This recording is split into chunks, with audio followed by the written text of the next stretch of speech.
питаме, що мислят гражданите за Турция и Русия. И сега одиме. Добър ден, господине. Ей! Може нещо прашение да ме питаме? Ами може, како не, да, повели Буйру. Що мислите за Турция и Русия?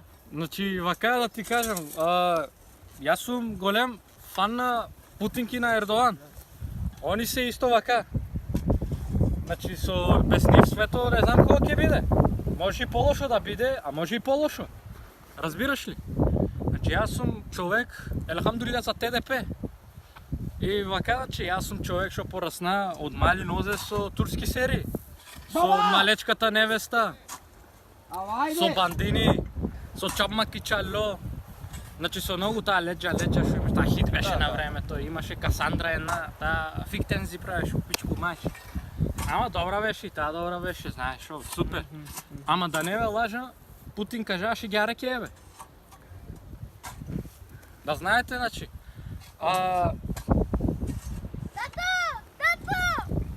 Сине, чекай на телевизија, ќе спаднам, кажи на мајк да се спреме, ја идам.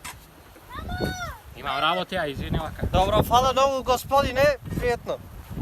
Здраво. Здраво, господине, да ме питаме нещо. Прашај да. Що мислите за Турция и Русия? Шо да мислам, брат? Путин кажа дека ќе има војна со Турција. Па не знам, направо ќе некој парди сват. Фала. Добър ден, господине. Добар ден, господине. Що мислите за Турция и Русия? Јас на никој не гласам, јас само за Путин гласам. Добро, фала много. И како што гледате да не видите, Путин кажа, ще кари кеве.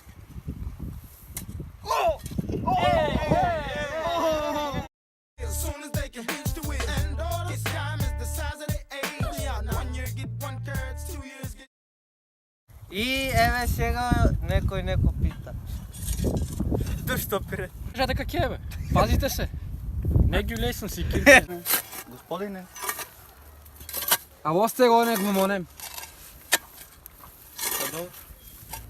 Dur ben nasıl ölürüm?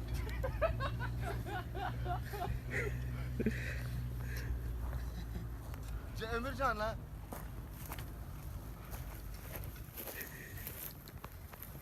Направо ќе некој парди сват. Zemko sen çıkar şeyleri. Шако!